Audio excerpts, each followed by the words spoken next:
My wife, TAA, and I had always been a team. Our fitness gym wasn't just a business. It was a shared passion that brought us closer together. We planned workouts, conducted sessions, and supported each other.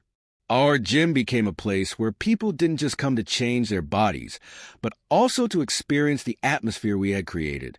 We took great pride in helping others become the best versions of themselves. T was an exceptional trainer. She didn't just design workout plans. She inspired people. Clients were drawn to her, admiring her energy and professionalism. I was always proud to have her by my side, and I knew our gym wouldn't have been as successful without her. One day, a new client joined the gym, Herman. He was a man in his early 40s, fit, and carried himself with confidence. He was the kind of person who immediately caught your attention. Herman signed up for sessions with T, which didn't surprise me. She was one of our top trainers, and many clients preferred working with her. At first, everything seemed normal. Herman came a few times a week, followed the exercises, and listened to T's advice. But soon, I noticed their interactions becoming more than just professional. They often laughed together and talked about things beyond workouts. Sometimes, Herman lingered at the gym longer than necessary just to chat with T. I tried not to read too much into it. After all, T was naturally friendly and approachable. But over time, I started noticing small things that made me uneasy. Their training sessions began to go beyond the usual time, and T seemed to focus more on Herman's progress than on other clients. I decided to ask T about it. I inquired why Herman had become such a regular presence at the gym and why their sessions sometimes ran longer than expected. She smiled and explained that Herman was simply committed to improving himself. He paid for extra sessions and genuinely wanted results.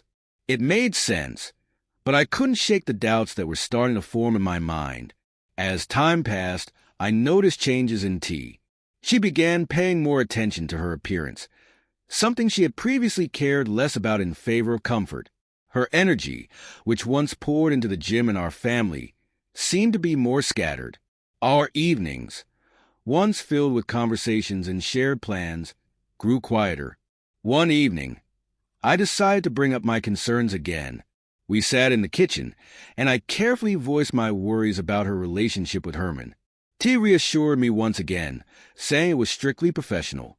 Herman was an important client who brought in significant revenue to the gym. She insisted that I had nothing to worry about, but her words couldn't quiet the feeling that something had changed. I began paying more attention to their interactions, how Herman would bring her coffee, how they joked together.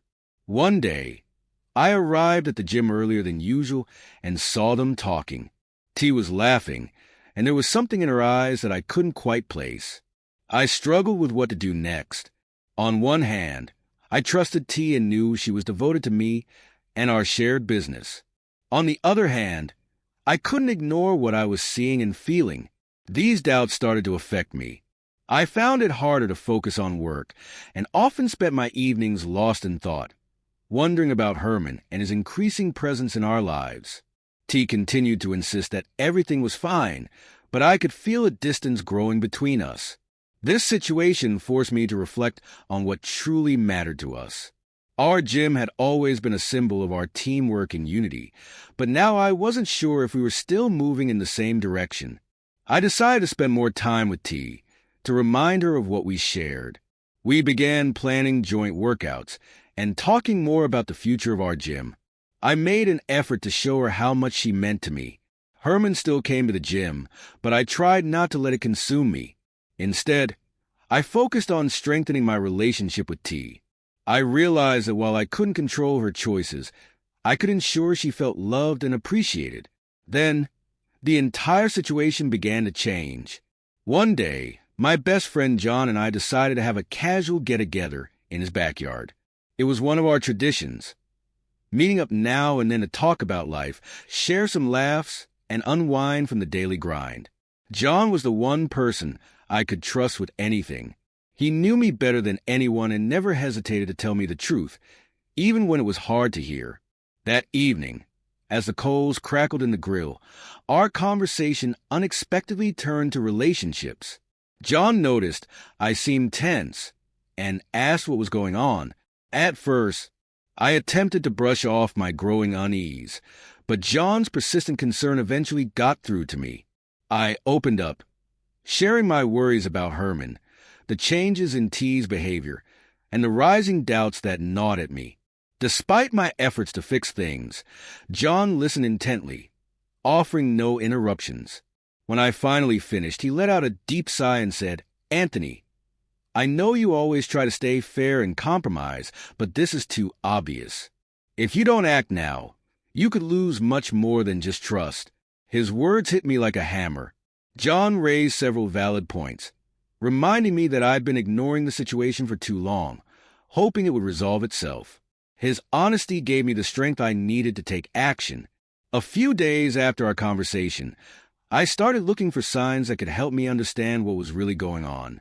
I was careful not to raise T's suspicions, but just as I began my investigation, something unexpected happened.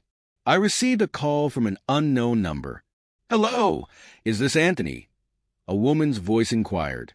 "Yes, it is. Who's this?" I replied, "My name is Mary. I'm Herman's wife, and we need to meet. It's urgent." Her tone was cold and resolute, and I felt an immediate knot tighten in my stomach. Mary suggested we meet at a neutral spot, a cafe. I agreed, knowing this wouldn't be an easy discussion. When I arrived at the cafe at the appointed time, Mary was already there, sitting near a window. She exuded elegance, composed but clearly carrying some pain in her eyes. After I sat down across from her, she wasted no time getting to the heart of the matter. "Anthony, I'm sorry to have to tell you this, but I think you deserve to know the truth," she began, before explaining that she had uncovered messages between Herman and T. These messages revealed that their relationship wasn't just personal, but involved plans to seize control of my share of the gym. They had been plotting how to oust me and take over the business. Her words struck me like a ton of bricks. I had sensed something wasn't right, but I never imagined it would be this kind of betrayal. "Why are you telling me this?" I asked, trying to keep my composure. "Because I don't want Herman and your wife to get away with this," she responded firmly. "They've betrayed both of us, and I won't just stand by and watch." We spent a long time discussing what steps to take. Mary suggested we shouldn't expose what we knew just yet, but instead act strategically. I realized that my priority now was to protect my assets and prepare for a legal battle. When I got home, I took immediate action. My first step was reaching out to lawyers who could help me safeguard my share of the business and minimize any potential fallout. I also started gathering evidence, documents, messages, and anything else that could be useful. Each evening, I pored over everything I could find, careful not to let T sense my suspicions. It was challenging, especially when she acted as though everything was normal. But I knew that any misstep could give her and Herman the advantage. I closely observed T's behavior, noting how she spoke on the phone, how she left the house at strange hours under the guise of important errands. Through all of this, John remained my rock. He helped me prepare, offered advice on how to handle the situation, and stood by me during the toughest moments. His friendship gave me the strength I needed to carry on. Each day felt like a battle. It was as if I was living with a ticking time bomb, but my resolve only grew stronger. No longer was I the person hoping for the best. Now, I was ready to fight for what was rightfully mine. The moment of truth finally came. After weeks of preparing, gathering evidence, and consulting with lawyers, I felt confident enough to confront T. One evening, during dinner, I decided to have an honest conversation with her. As we sat at the table, I gathered my thoughts and said, "T, I've known everything for a long time. I know about you and Herman, and I know about your plans for the business. I want you to understand that I'm ready to fight for what's mine until the very end." My words hit her like a bolt of lightning.